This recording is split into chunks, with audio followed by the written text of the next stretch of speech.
과학톡 최명입니다. 21세기에 들어오면서 인류는 놀라운 과학 발전을 만들어냈습니다. 이제 인간은 지구와 공존하면서 살아가는 방법을 찾기 시작했는데요. 자연과 환경을 생각한 그린 에너지가 바로 그것입니다. 오늘 과학톡은 신재생 에너지 세 번째 시간으로 깨끗한 그린 에너지 바이오매스, 어떤 에너지인지 자세히 알아보겠습니다.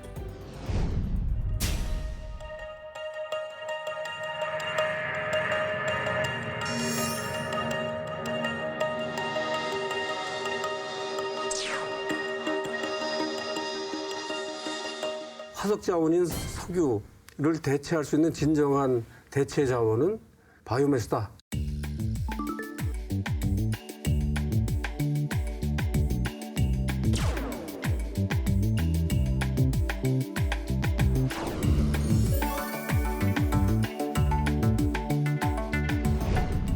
네, 단장님, 바이오매스라는 게 어떤 건가요?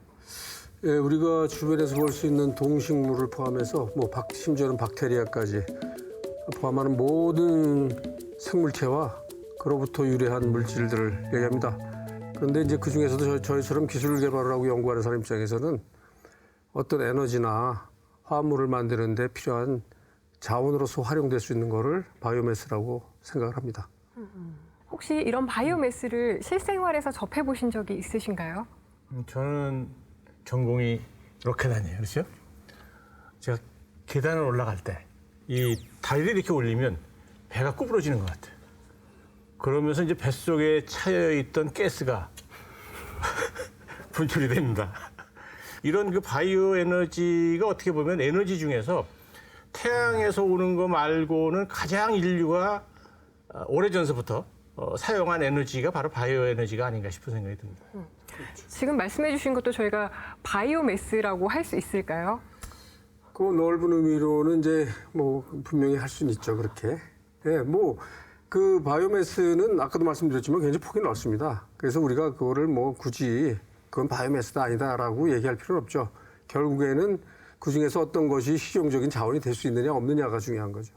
에너지 차원에서 좀 말씀드리면 우리가 보통 화석 에너지라든지 석유나 석탄 같은 거 쓰는데 이거는 이제 갖고 있는 게 한계가 있지 않습니까? 근데 바이오매스는 태양이 있는 한 계속 생성되는 겁니다. 그래서 굉장히 무한하게 생산해가 쓸 수 있기 때문에 우리의 중요성은 인류 미래를 위해서는 이 바이오매스가 굉장히 중요하다고 저는 생각됩니다. 우리가 지금 오늘 이제 차세대 깨끗한 에너지, 그린 에너지, 바이오매스 이러니까 아마 일반인들이 굉장히 어려운 기술인가 보다. 사실 이렇게 선입관을 가질 수가 있거든요.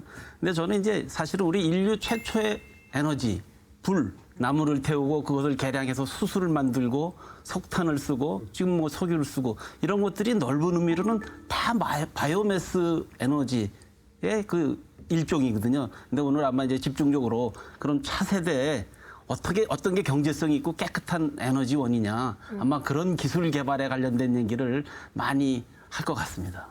제가 그러면 좀 아주 굉장히 중요한 말씀을 하신 것 같은데요. 보다 좀 우리가 근본적인 생각을 하면 지구상에서 우리가 얻을 수 있는 에너지는 더 그 근원을 따져보면 결국엔 태양 에너지입니다. 그 태양으로부터 오는 에너지가 탄소라는 원소를 타고 순환하는 과정에서 이제 사실은 연료, 그러니까 휘발유라든가 항공유라든가 이런 거부터 시작해서 화합물이 만들어지고 다시 또 소비가 되고 또 탈화돼서 다시 자연으로 돌아가는 그런 과정이 이루어지는 거거든요. 그런 측면에서 생각하면 석탄과 석유도 다 바이오매스로부터 나온 자원이죠. 단지 그것들은 이제 화석화가 돼 있고 그렇기 때문에 그 화석화된 거 우리가 퍼쓰면 CO2가 나오고 이산화탄소가 나오고 그것이 다시 그 상태로 돌아가는 데는 1000만 년, 심지어는 억 년까지도 걸리니까 이제 그 화석 자원을 이용할 때 나오는 CO2가 결국엔 대기 중에 축적이 되는 그래서 지구 온난화를 일으키는 그런 것처럼 돼버린 거죠. 그러니까 결국엔 그것도 바이오매스입니다. 근데 이제 우리는 그러한 지구 온난화 가스의 그 축적 없이 우리가 사용할 수 있는 보다 프레시한, 보다 신선한 그 바이오매스가 저희의 이제 초점이 되겠죠. 지구상에 있는 석유 자체가 지금 무한하지 않습니까? 네. 무한한데 이거를 저는 그 여러 가지 환경적인 요인도 있지만 지구에 꼭 필요한 자원으로서 우리가 좀 아껴야 될 필요성이 있다고 생각이 됩니다. 그렇죠. 그러니까 이거를 아끼기 위해서는 대체해서 사용할 수 있는 어떤 에너지를 만들어야 되는데 그것 중에 대표적인 게 바로 이 바이오 매스를 이용한 에너지가 아닐까 싶어요. 그렇습니다. 아까도 말씀드렸지만 석유 고갈에 대비해서 우리가 대체 자원을 찾고 그러다 바이오매스도 찾았는데 이제는 석유가 아직 남아 있더라도 더군다나 셰일가스가 발견이 돼가지고 이제 그 석유나 셰일가스가 고갈되는 시점이 훨씬 더 늦춰졌거든요. 그럼에도 바이오매스를 우리가 활용해야 되느냐 이런 질문을 던지는 분도 있는데 그건 예습니다. 왜냐? 석유 고갈이 문제가 아니라 지구 온난화가 문제거든요. 그런데 그러면 우리가 석유가 있음에도 불구하고 바이오매스를 충분히 활용을 해야 되고 석유는 석유대로의 또 가치가 있는 부분이 있습니다. 정말 석유를 꼭 써야만 될 때 그 석유를 파서 쓰는 것이 지구온난화 현상도 최소화하고 유용한 자원을 아끼는 길도 되겠죠. 아주 좋은 말씀하신 것 같습니다. 그러면 인류가 바이오매스에 관심을 갖게 된 건 언제부터인가요? 굳이 따지자면 옛날에 나무 태울 때부터 바이오매스에 관심이 있다고 할 수도 있겠지만 그건 너무 좀 어떻게 보면 진부한 얘기고요. 1975년 그때쯤에서 시작이 됐죠. 석유 파동을 겪은 후에. 그리고 이제 지금 또 이제 대체 자원을 찾는다고 하다가 보니까 그때는 이제 바이오매스로부터 시작을 했는데 그 다음에 이제 태양광이나 풍력, 조력도 이제 가세했지 않습니까? 오히려 요즘은 태양광이 더 주목을 받고 있는데요. 근데 우리가 이제 본질적인 거를 좀 살펴볼 필요가 있습니다. 아까도 말씀하셨지만 우리가 꼭 에너지만 얻는다고 해서 되는 게 아니라 우리가 집에서 쓰는 하다못해 플라스틱 바가지라도 만들려면 플라스틱을 만들 수 있는 원료도 필요하는데 그런 거에 어떤 원료를 될 수 있는 자원은 그 자체가 탄소라는 원소를 포함하고 있어야 됩니다. 그게 탄소 자원이죠, 이를테면. 그러면 그 석탄이나 석유, 그것도 탄소 자원입니다, 사실. 그건 단지 화석 자원이라는 것 뿐이죠. 저희가 얘기하는 여기서 바이오매스도 탄소 자원인데 이거는 그것보다는 보다 신선한 상대적으로 이런 게 되겠죠. 그렇기 때문에 결국에는 우리가 화석 자원인 석유를 대체할 수 있는 진정한 대체 자원은 바이오매스다. 이렇게 얘기할 수가 있죠. 예. 네, 사실 다양한 4세대 에너지원이 있을 텐데요. 그중에서도 바이오매스가 유력한 해결점이 되는 이유는 어디에 있을까요? 그냥 에너지의 형태로는 측면만 보면 우리가 태양광, 풍력, 조력 이쪽은 이제 전기라는 형태의 에너지를 거기서부터 얻지 않습니까? 근데 이제 전기로부터 전기 에너지가 자동차는 당연히, 수용차는 당연히 이제 카바를 하고 기관차도 움직일 수 있고 최근에는 또 트럭도 전기 트럭이 나온다고 그래요. 그래서 디젤도 이제 대체할 수 있다고 그러는데 근데 아직까지 전기로 전투기나 이런 여객기를 날렸다는 소리는 못 들었습니다. 근데 바이오매스를 이용해서 거기서 연료를 얻으면 비행기를 날릴 수 있는 액체 연료, 즉 항공유를 얻을 수 있다는 거예요. 그것이 가장 큰 차이점이라고 볼 수 있습니다. 실제로 어떤 에너지를 전기로 만든 다음에 이거를 또 그렇죠. 자동차에 사용한다. 여기서는 효율이 엄청나게 떨어집니다. 그렇죠. 그러니까 예를 들어서 그 바이오매스를 이용을 해서 전기 에너지를 만들고 이 전기 에너지를 자동차가 이용을 해서 움직인다. 그럼 이게 한번 바뀔 때마다 최소한도 20%씩 그 효율이 떨어집니다. 그런데 예를 들어서 자동차 같은 경우에는 직접 바이오매스를 연료로 활용을 한다고 하면은 이거를 전기로 변환해서 만드는 것보다도 20-30%를 벌써 세이브할 수가 있어요. 그러니까 자동차 같은 경우는 전기 자동차, 수소 자동차 이거 앞으로 미래에 중요하다라고 하지만 정말 우리가 자동차를 움직이는데 가장 효율적으로 연료를 만든다, 에너지원을 만든다라고 하면 이거는 바이오매스를 이용하는 게 가장 좋은 방법입니다. 지금 휘발유 이외에. 그렇다면 지금 바이오매스 연구는 세계적으로 어느 정도 수준에 와 있나요? 예, 바이오매스라고만 하면은 이제 너무 광범위하니까 저희가 바이오매스로부터 에너지를 얻는 이제 그런 쪽을 말씀드리면 물론 그 미국이 1975년 뭐 그때쯤 이후로 뭐 세계를 지금 선도하고 있는 것만은 사실입니다. 근데 이제 미국도 많은 시행착오를 겪었고, 근데 지금쯤 와서는 어떤 상황이냐면 그 미국도 이 미세주류로부터 연료를 생산하는 것이 경제성을 맞추기가 쉽지 않다라는 잠정적인 결론을 도달했죠. 그럼 여기서 이건 문을 닫을 것이냐? 그건 아니고요. 단 미세조류로부터 고부가가치 코프로덕트라고 그러는데 공산물, 부산물이 아니라 공산물을 생산하면은 경제성을 맞출 수 있는 가능성이 있다라고 해서 그쪽으로 이제 선회를 했습니다.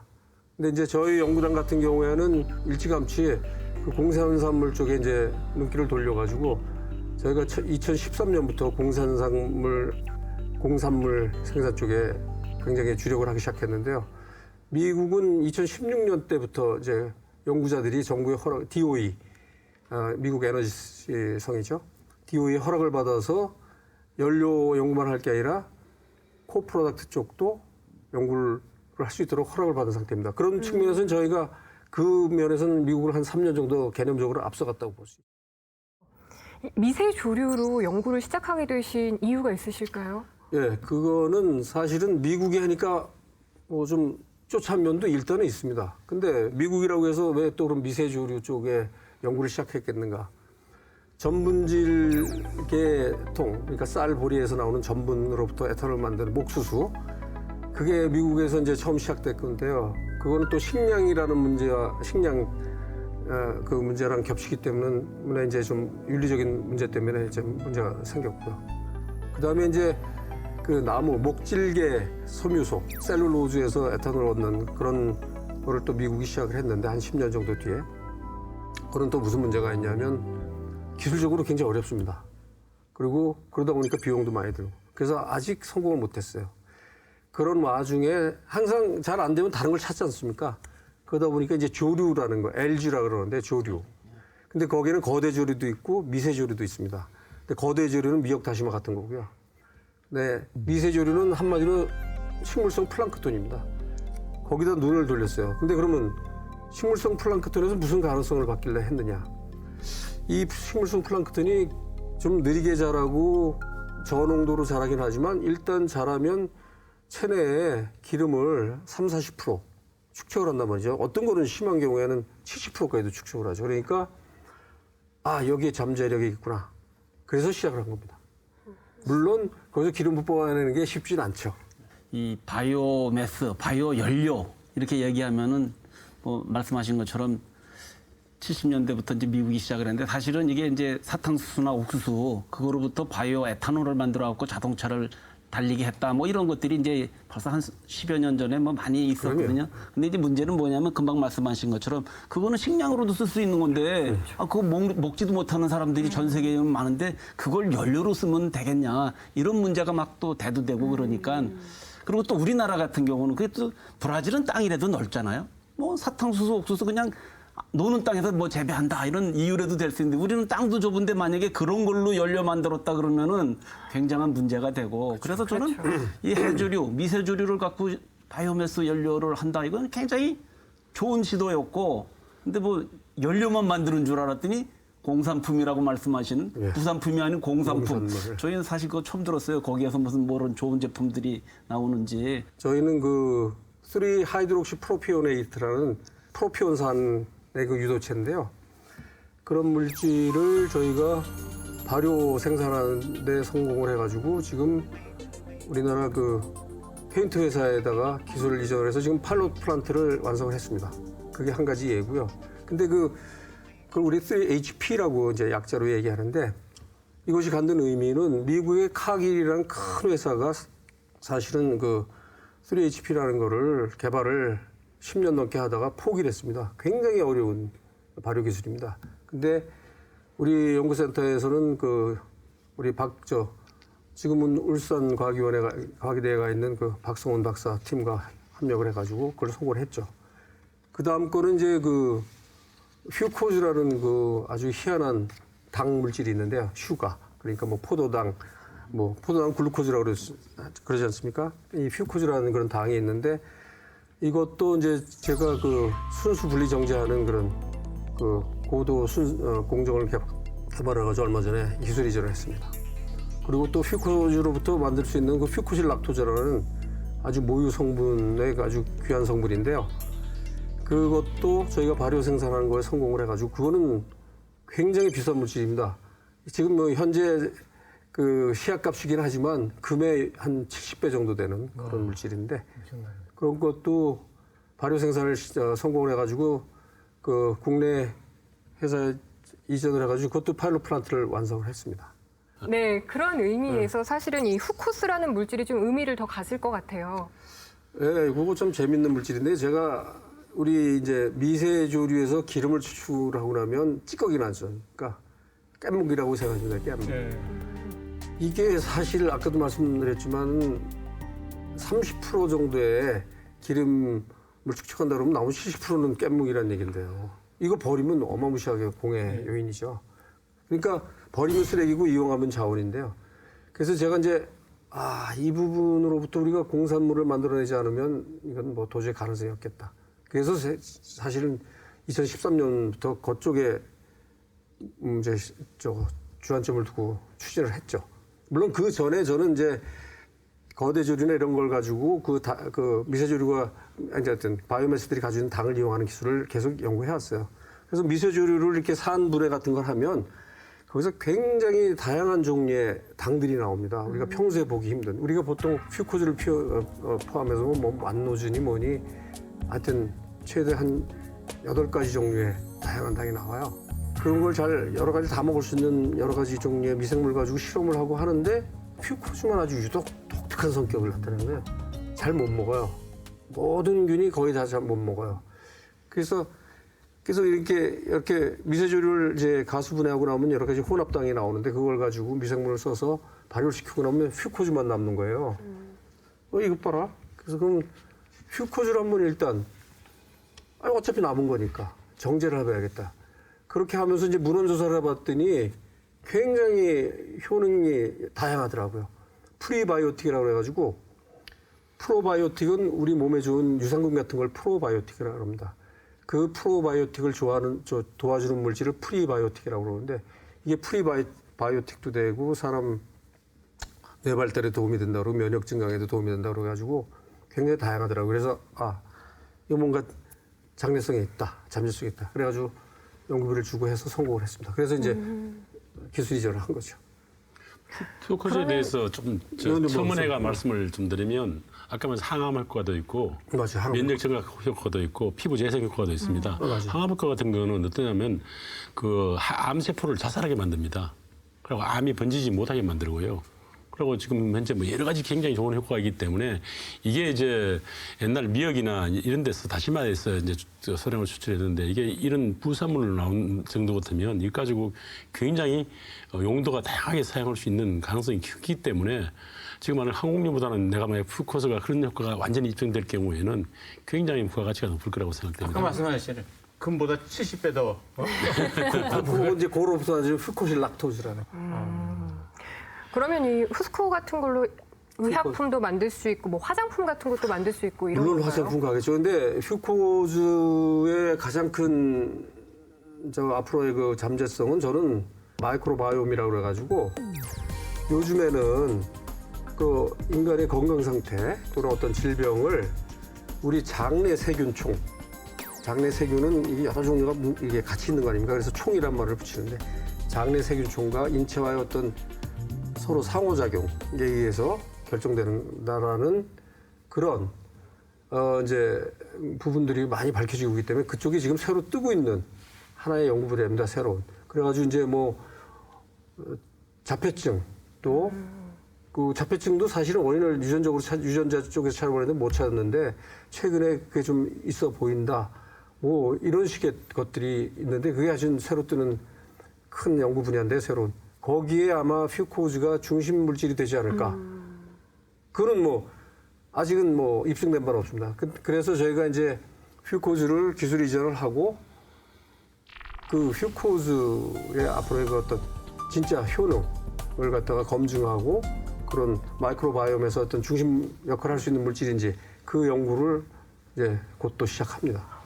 근데 어떤 미세 재료나 이런 걸 쓰면 바이오 리파이너리나 바이오 정유 쪽으로 석유처럼 다양한 제품을 얻을 수 있는 그런 게 우리나라에 미세 재료가 있습니까? 있죠. 예. 이제 리파이너리라는 게 뭐냐면은 결국엔 석유 정제 또는 석유 화학 산업을 의미하는 건데요. 거기서는 원유로부터 연료유도 만들지만 각종 기초 에틸렌 같은 기초 화학 물질을 원료를 만듭니다. 그거에 비해서 이제 나온 말인데요. 바이오 리파이너리라는 건 뭐냐면 석유 대신 바이오매스로부터 연료를 얻고 화학 물질을 얻는다. 그래서 이제 바이오 리파이너리라는 말이 나온 건데요. 클로렐라가 아주 대표적입니다. 그런데 그런 광합성을 굉장히 열심히 하고 이런 기름도 웬만큼 축적하고 전분도 축적하는 이런 아주 좋은 성질을 가진 그런 것도 있고요. 또 다른 거는 그 진화를 하면서 그 엽록소를 잃어버렸어요. 그래서 초록색을 잃어버린 그런 그 미세조류도 있습니다. 그래서 그건 뭐 학명이라 너무 어려운데 그래서 그런 미세조류도 있는데 그 두 가지가 특성이 굉장히 다릅니다. 그래서 이제 클로렐라 같은 거로부터는 우리가 이제 그 축적된 기름을 짜내 가지고 바이오 디젤을 만들거나 바이오 항공유를 만들 수 있는 그런 부분이 있고요. 이 클로렐라는 원래 그 미국 나사에서 네. 그 행성 탐험할 때 네. 그 우주인들이 장기간 먹을 수 있는 어떤 이 식료품 연구에도 맞습니다. 상당히 많이 연구가 시작된 걸로 알고 있는데 같은 겁니까? 예, 우리나라에도 뭐 클로렐라를 그 건강보조식품으로 네. 하지 않습니까? 그 주로 그때는 기름을 축적하게 하는 게 아니라 단백질을 많이 축적하게 해서 이제 그 클로렐라 이런 그 정제가 나오는 게 있습니다. 그리고 이제 어떤 경우에는 그거를 좀 비싸긴 하지만 이제 동물 사료에 좀 첨가제로 쓰는 경우도 있고 그런 걸로 알고 있습니다. 이제 이게 사실 근원적인 문제인데 이 미세조류, 이 원료 이거 바닷속에서 그냥 쉽게 채취가 잘 되나요? 그게 잘 안 되니까 이제 저희가 인공적으로 기르려고 노력을 기르면서. 하는 거죠. 네. 네. 합성을 하는 거네요, 그러니까. 그렇죠. 그러면은 이 미세조류하고 녹조하고는 어떤 관계가 있습니까? 그러니까 미세조류가 녹조류를 포함하는 개념입니다. 이제 미세조류를 굳이 분류하자 그러면 남조류, 녹조류, 규조류 이런 정도로 물론 더 다른 것도 더 있을 수 있습니다. 그게 이제 3대 이제 저거 미세조류군이라고 볼 수 있는데요. 남조류가 바로 우리가 저 대청호 뭐 이런 데서 일어나는 그 녹조 현상의 주범입니다. 그러니까 실제로는 그게 남조 현상이지 녹조 현상이 아니에요. 근데 이제 일반적으로 사람 눈에 녹색으로 보이니까 그리고 녹조류는 따로 있습니다. 저희는 녹조류를 활용을 하고 있습니다. 근데 요즘 유전자 재조합을 해가지고 우리가 원하는 물질을 많이 만들지 않습니까? 미생물들은 좀 용이한데 미세조류도 그게 쉽습니까? 굉장히 어렵습니다. 근데 다행히 이제 점점 우리가 그 돌파구를 좀 찾기 시작하고 있죠. 그래가지고 이제 최근에 뭐 너무 잘 아시겠지만 그 유전자를 갖다가 이렇게 조작하는 기술 중에 기존의 전통적인 거 말고 크리스퍼라는 그런 기술이 있는데 이제 그런 거를 이용해서 저희가 그 미세조류의 그 유전자를 조작하는 걸 하고 있습니다. 그래서 사실은 그런 면에서도 저희가 그 모든 미세조류에 대해서 우리가 뭐 저건 않지만 적어도 나노클로롭시스라는 미세조류에 대해서만큼은 저희가 제일 좋은 성과를 내고 있습니다. 미세조류에서 기름을 채취한다라고 이야기를 하셨고 그 기름으로 비행기도 날릴 수 있다라고 얘기를 하셨거든요. 그런데 저는 좀 상상이 잘 안 돼요. 실제로 이게 비행기를 날릴 수가 있나요? 혹시 날려보신 적이 있으신가요? 아니요. 제가 날려보지는 않았지만 모형 항공기는? 미국에서 많이 날려봤고요. 네. 그 일본도 잘해서 한번 날려봤고요. 물론 50대 50으로 섞었죠. 기존에 저와 그런 예가 있습니다. 그런데 사실 이 그 미세조류를 이용을 해서 기름을 만든다. 항공유를 만들어야 된다. 왜 그런지 아세요?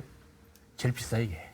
가장 고부가 가치 제품인 그렇죠. 거죠? 앞으로는 뭐 이거 잘 활용하면 로켓 연료로도 활용이 가능할 것 같아요. 가능할까요? 로켓 연료 가능하죠. 그래서 지금 물론 뭐 소형 이제 소형으로 실험실에서 테스트하는 거지만 저희가 그 카이스트의 어떤 항공 우주 예. 공학과랑 예. 지금 협력을 해가지고 소형 로켓 테스트를 하고 있습니다. 저희가 만든 그 미세조류로부터 나온 항공유를 가지고요. 그리고 아까 이제 근본적으로 항공유를 만들 수 있느냐는 아주 근본적인 그 의문을 가지고 계신데요. 사실은 결론부터 말씀드리면 항공유는 미세조류로부터 만들었던 석유로 만들었던 똑같습니다. 미세조류부터 우리가 이제 추출한 기름은 원유랑은 조금 달라요, 성상이. 근데 이제 그 안에 산소도 포함하고 있고 이런 부분이 있는데 그걸 우리가 화학 촉매를 써서 산소도 뽑아내고 또 적절한 분자량으로 존재하기 위해서 좀 이렇게 자르는 과정을 거치면 그 다음에 석유에서 나온 항공유나 그렇죠. 여기서 나온 항공유랑 구분이 안 갑니다. 그냥 둘 모두 탄화수소입니다. 탄화수소. 탄소와 수소로 된 물질. 그러니까 뭐 비행기를 못 날 이유가 전혀 없죠. 그럼 자동차를 운행하는 건 너무 쉬운 일일 수 있겠네요. 그렇죠. 뭐 당연한 거고요. 결국 이제 경제성의 문제죠. 그렇게 만든 게 더 저렴하냐? 그냥 석유에서부터 뽑은 게 저렴하냐? 현재는 아마 석유에서부터 뽑은 게 저렴할 테고. 저렴하죠. 그러니까 지금 이제 이게 기술로서는 다 똑같은 건데 경제성 문제예요. 결국 활용은. 그러니까 그래서 결국 이제- 궁극적으로는 네. 그래서 가능성이 경제성 가지고 이제 저는 이 바이오 프로세스 생물 공정 연구를 하면서 참 여기저기서 구박을 많이 받고 그랬어요. 근데 그때 비교 대상이 뭐냐면 정말 굉장히 긴 세월에 걸쳐서 최적화가 된 화학 공정이랑 자꾸 비교를 하는 거예요. 화학 공정의 역사는 이렇습니다. 1918년에 스탠다드 오일이 그 어떤 이소프로필렌인가 그거 만드는 공정이 이제 화학 공정의 시작인데 그거로부터 지금까지 얼마 됐습니까? 딱 100년 됐습니다. 100년 동안 발전해 오고 그 코스트 다운 해오고 이런 겁니다. 지금 이 생물 공정 쪽은 바이오 에너지 쪽을 예를 들자면 75년 이후에 해가지고 지금 이제 한 뭐 40년 됐나 말까. 물론 바이오 생물 공정이 호흡이 느린 것만 긴 것만은 사실이에요. 그러다 보니까 오래 걸리다 보니까 생산성이 낮죠. 시간당 생산성이. 그런 불리한 점도 있지만 비교 기준도 너무 불공평한 측면이 좀 있긴 있어요. 긴 기간 동안 또 수많은 돈을 써서 개발해 놓은 거랑 지금 비교를 한다는 거는 참 제가 봐도 좀 무리가 있다는 생각이 듭니다. 네. 이제 4차 산업혁명 시대가 열리면서 각 분야 경계도 허물어지고 다양한 분야가 융복합이 이루어지잖아요. 이 바이오매스에서는 어떤 변화가 일어날까요? 다양한 미세 조류주를 가지고 있는 게 중요하고요. 그리고 또 가지고 있는 거의 성능을 우리가 원하는 방향으로 더 이제 개량을 해야 되는데 그러려면 우리가 유전자를 안 건드릴 수가 없습니다. 근데 유전자를 건드리면 뭐 거기서 쏟아져 나오는 정보는 정말 양이 많죠. 그러니까 결국에는 저희가 그 유전체 데이터베이스도 만들고 있거든요. 그러니까 일종의 그건 이제 빅데이터 시스템이죠. 그런 면에서 이제 4차 산업 뭐 그런 요새 소위 말하는 그쪽 시류에 어느 정도 맞춰는 가고 있는데요. 지금까지는 연구 단계이기 때문에 연구를 갖다가 그 주로 포도당 같은 그런 당도 포도당 같은 거 위주로 해서 이제 연구를 많이 했습니다. 포도당이 바이오매스에서 얻어지는 당의 대표거든요. 대표. 그래가지고 이제 모든 기초 연구들이 이루어지고 그랬는데 사실은 그거는 식량 문제와 정면 배치가 됩니다. 그래서 이제 그거 비식량 자원으로부터 우리가 이제 어떤 당을 얻어서 이제 그거로부터 여러 가지 뭐 연료도 만들 수 있고 화합물을 만들 수 있는 방안을 강구했는데 그게 이제 대표적인 게 저희가 이미 항공유 생산하는데 적용했지만 돼지 감자가 될 수 있습니다. 돼지 감자는 뭐 사람이 조금 먹긴 먹지만 기호식품으로 좀 먹거나 당뇨에 좋다고 해서 먹지 그걸 주식량원으로 삼지는 않거든요. 근데 그 돼지 감자는 굉장히 생육 속도도 빠르고 그리고 이 가공 처리도 굉장히 쉽습니다. 그래서 이제 그거를 산으로 분해하면 이제 과당이 나와요. 과당. 그래서 이제 그런 거로부터 이제 우리가 여러 가지 물질들을 만드는 그런 노력을 하고 있는데요. 일단은 뭐 제가 지금 여기서 당장 생각나는 건 이제 그게 제일 중요한 것 같습니다. 그러면 이 바이오매스가 인류 에너지원으로서 역할을 할 수가 있을까요? 있죠. 있는 게 아니라 이제 그런 시대가 오긴 올 겁니다. 그럼 이제 그때는 정말 석유도 고갈이 됐다고 보고 뭐 예를 들어서 셰일가스도 고갈이 된 시점이 언젠가는 오겠죠. 그게 이제 앞으로 100년이냐 200년이냐는 사실 뭐 자신 없고, 그다음에 좀 석탄도 버티고 있는데 석탄은 아직도 이용하려면 너무나 공해 유발 요인도 강하고, 그래서 결국에는 뭐 우리가 석유 화석 자원 고갈 시점을 갖다 기다리다 보면 바이오매스의 시대가 올 것이다. 그건 맞죠. 이론적으로 맞는데 그건 좀 너무 좀 비현실적인 얘기고요. 좀 너무 저는 아까 말씀드렸듯이 화석 자원은 있어도 쓰는 거를 꼭 필요한 때 아니면 안 쓴다. 그러다 보면 바이오매스의 비중이 높아질 수밖에 없죠. 예. 네. 그래서 이제 설이 되면서 황금 개띠의 해 무술년이 밝았습니다. 네. 네. 단장님의 무술년의 계획, 또 과학자로서의 꿈, 이런 거 어떤 게 있을까요? 예, 저는 이제 저희가 이제 그동안 정부의 전폭적인 이제 지원을 받아서 굉장히 다양한 기술을 개발했습니다. 그래서 이미 그런 노력을 시작하고 몇 개 기업체랑도 뭐 큰 기업체, 작은 기업체랑도 접촉을 하고 있지만, 저희가 그동안 개발한 거를 정말 패키지화해서 카스터머가 원하는 방향으로 이렇게 최적화해서 그걸 갖다가 기술 이전을 하는 그런 노력을 하는 한 해가 되리라고 생각합니다. 그리고 그게 이제 한 가지고요. 또 한 가지는 그거는 이제 뭐 어떻게 보면 약간 엉뚱한 발상일 수도 있는데, 우리나라가 비상시에 처했을 때 뭐 전쟁이 났고 외국에서 기름도 안 들어오고 비축량도 바닥이 났다. 그러면 우리는 꼼짝없이 당해야 되느냐. 비행기 없으면 당하는 세상 아닙니까?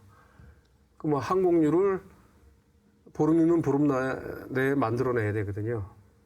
그래서 저희가 이제 그거를 갖다가 우리가 안보 에너지라고, 에너지 안보가 아니라 안보 에너지라고 이름을 붙였는데, 그런 거를 갖다가 저희가 어떤 패키지를 일단 나름대로 개발을 하고 있습니다. 이제 좀 더 이제 한 해 동안 또 구체화 시키려고 그러는데요. 그러면 외부에서 아무런 모든 공급이 끊겨도 저희가 비축미나 이런 자원만 있으면 비행기를 날릴 수 있는 항공유를 보름 내에 만들어 낼 수 있는 그런 거를 이제 좀 더 구체화해야 되겠다. 그것이 이제 올해 이제 할 일입니다.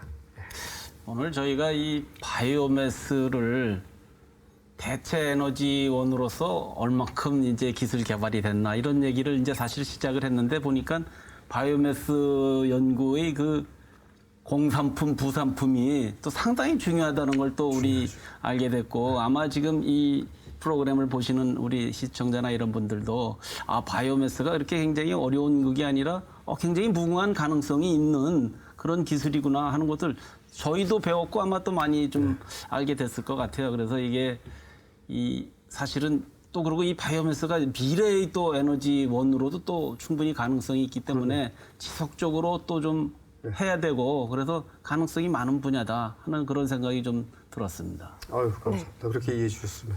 최현석 박사님께서도 마무리 발언 해주시죠. 예, 저는 오늘 이 프로를 통해서 이 금보다 70배나 더 부가가치가 있는 이런 물질이 이 미세조류에서 나온다는 걸 오늘 사실 처음 알았습니다.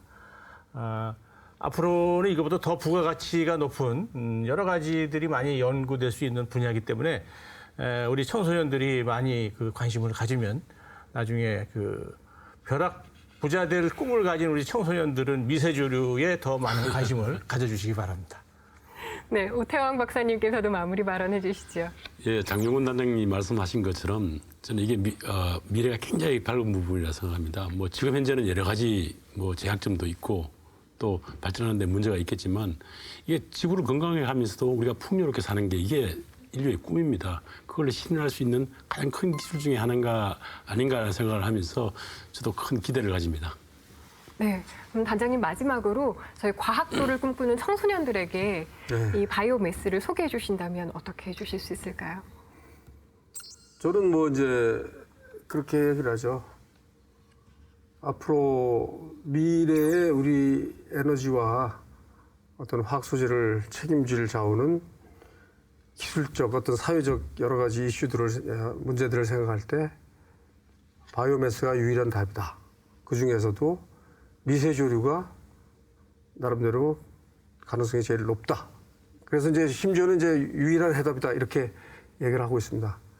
그리고 또 청소년들한테 이제 이 기회를 들어서 이제 좀 말씀을 더 드리면 뭐냐면 요새 뭐 4차 산업혁명 시대에 살아남기 뭐 등등 이런 책도 나오고 이 4차 산업혁명이라는 것이 굉장히 큰 화두가 되어 있는데 이럴 때 그러면 거기서 살아남기 위해서 무엇이 제일 중요한가? 저는 그렇게 얘기합니다. 아주 진부하지만 결국엔 열린 마음과 창의력이다. 그건 많이 듣던 얘기죠. 근데 우리가 4차 산업혁명 하면은 뭐 빅데이터, 인공지능, 뭐 사물인터넷 이런 것들을 쭉 얘기하고 있는데 그것은 사실은 인간이 어떤 창의력을 발휘해서 새로운 가치를 창출한 걸 구현하기 위한 도구일 뿐이거든요. 제일 중요한 거는 열린 마음으로 주변의 환경 변화를 받아들이고 남의 아이디어를 받아들여서 자기 소화시키고 거기서 새로운 가치를 창출하는 창의력이 중요한 거 아닙니까? 근데 이제 뭐 최근에 또 AI 때문에 우리가 당하는 거 아니냐 이런 얘기 하는데 저는 절대 그렇지 않다고 봅니다. AI도 뭐 우리가 만들어내는 사물이니까 우리가 제어할 수 있습니다. 그래서 뭐 진부한 당부지만 열린 마음과 창의력을 유지하는 것이 어떤 경우에도 살아남을 수 있는 제일 좋은 수단입니다. 네, 말씀 감사합니다. 네, 과학과 국민이 소통하는 시간 과학톡이었습니다. 시청해주신 여러분 고맙습니다. 고생하셨습니다. 감사합니다. 오늘 아주 많이 배웠습니다. 우리가 사실 아까 얘기는 못했던 건데 그 미세조류가 사실은 이제 바닷물에 있던 걸 갖고 시작을 했을 거 아니에요. 담수에도 있고. 네, 그런 걸 갖고 시작했다가 이거 안 되겠다 본격적으로 우리가 재료를 만들어서 하자 해서 지금 이제 조류를 키운다는 거 아니에요. 그렇죠. 그래서 사실은 미국의 어떤 그 히스토리를 우리가 좀 들여다봐야 이제 좀 이해가 가는 부분이 있어요. 이제 사실은 이 연구가 미국에서 제가 이제 이쪽 연구가 우리보다 10년이 거기 앞섰다는데 사실은 그거보다 더 전에 있었어요. 사람들이 미세조류가 미세조류를 이렇게 한번 길러보니까 기름이 이렇게 둥둥 뜬단 말이에요. 그래서 들여다보니까 기름을 축적하는 거예요. 그래서 미국에서 일을 좀 하다가 그래서 거기서 기름을 이게 뽑아보자. 언제 이렇게 길러서 언제 이거 하냐. 이를테면 1톤 되는 물에 기껏해 몇 그램 이제 동동 떠서 다 자라는데 그래서 그 포기를 했었어요 한때. 그러다가 2000년대부터 이게 부활을 한 거예요. 그런데 그러다 보니까 그러니까 그 배양 기술이 중요한 겁니다. 굉장히 농도 있게 기르는 게 결국엔 모든 걸 결정해요. 미국도